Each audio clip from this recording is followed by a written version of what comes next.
Yang ke-15, berapa banyak hikmat yang telah kita kumpulkan? Amsal 29 ayat 15 mengatakan, tongkat dan teguran mendatangkan hikmat. Jadi jangan kita bosan diajari oleh Tuhan dan diajari oleh pemimpin kita. Karena itu mendatangkan hikmat.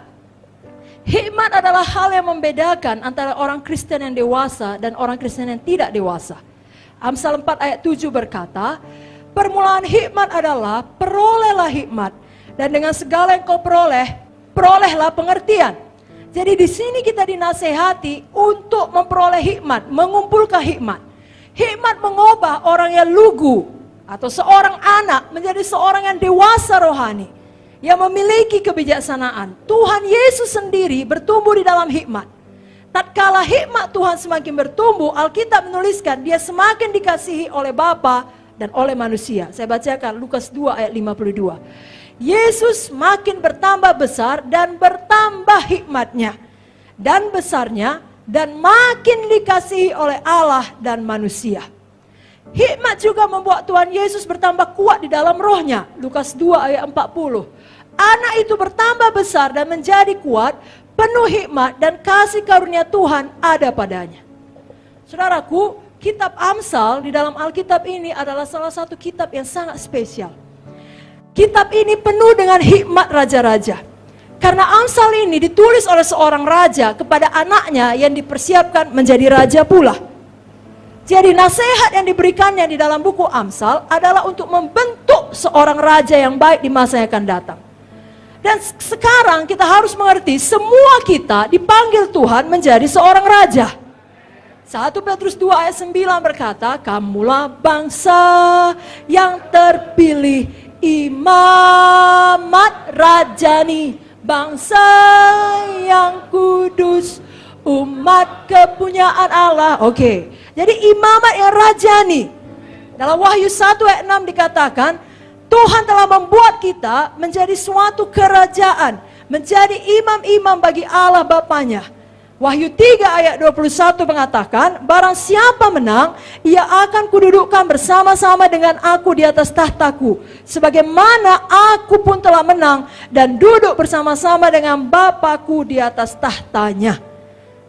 Saudaraku, ini diperlukan, hikmat diperlukan kalau kita mau duduk bersama Yesus memerintah di atas tahtanya. Beberapa tahun yang lalu, ini suatu kesaksian, ada pendeta yang meninggalkan pekerjaan yang baik.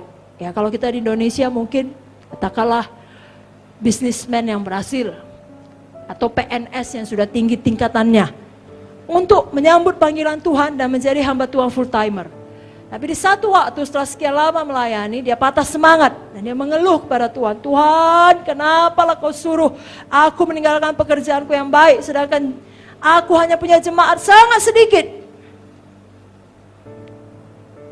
Saudara tahu berapa jemaat yang setelah sekian lama melayani? Cuma 20. Tapi kemudian Tuhan bicara kepadanya, engkau sedang menyiapkan 20 raja untuk memerintah bersama aku di sepanjang kekekalan. Jadi Tuhan memberikan kepada dia pengertian. Pengertian itu mengubahkan cara berpikirnya, membangkitkan semangatnya. Walaupun hanya 20, tapi bukan 20 orang biasa, melainkan 20 raja yang akan memerintah bersama-sama dengan Tuhan.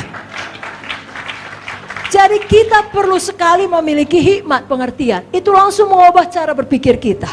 Kita baca Amsal, hal-hal yang tadinya kita tidak tahu, kita jadi tahu. Hal-hal yang kita tidak tahu jalan keluarnya, kita jadi tahu jalan keluarnya. Amsal 3 ayat 13 sampai 16 saya bacakan. 13 sampai 26, Amsal 3. Berbahagialah orang yang mendapat hikmat, orang yang peroleh kepandaian, karena keuntungannya melebihi keuntungan perak, hasilnya melebihi emas. Ia lebih berharga daripada permata, apapun yang kau inginkan tidak dapat menyamainya. Umur panjang ada di tangan kanannya. Nah, ini ayat selalu kita kasih kalau orang ulang tahun. Jadi rupanya nggak bisa dapat umur panjang kalau tidak peroleh hikmat. Dapat hikmat, baru umur panjang ada di tangan kanannya, di tangan kirinya kekayaan dan kehormatan. Jalannya adalah jalan penuh bahagia, segala jalannya sejahtera semata-mata. Ia menjadi pohon kehidupan bagi orang yang memegangnya. Siapa yang berpegang padanya akan disebut berbahagia. Dengan apa Tuhan meletakkan dasar bumi? Dengan hikmat. Dengan apa Tuhan menetapkan langit? Dengan pengertian. Dengan pengetahuannya, air samudra raya berpencaran, awan menitikkan embun. Hai anakku, janganlah pertimbangan dan kebijaksanaan menjauh dari matamu. Peliharalah itu, maka itu akan menjadi kehidupan bagi jiwamu, perhiasan bagi lehermu. Kau akan berjalan di jalanmu dengan aman. Kakimu tidak akan terantuk. Kalau kau berbaring, kau tidak terkejut. Kalau kau berbaring, kau tidur nyenyak. Jangan takut kepada kekejutan yang tiba-tiba, atau kepada kebinasaan orang fasik bila itu datang. Tuhanlah yang menjadi sandaranmu, menghindarkan kakimu dari jerat.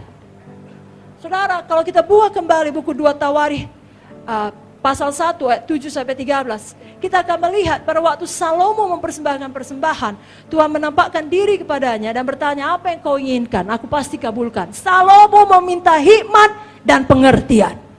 Lalu Tuhan berkata, karena kau tidak meminta kekayaan, kau tidak meminta nyawa musuhmu, kau tidak meminta umur panjang, tapi justru meminta hikmat dan pengertian, aku akan memberikan hikmat dan pengertian ditambah semuanya itu.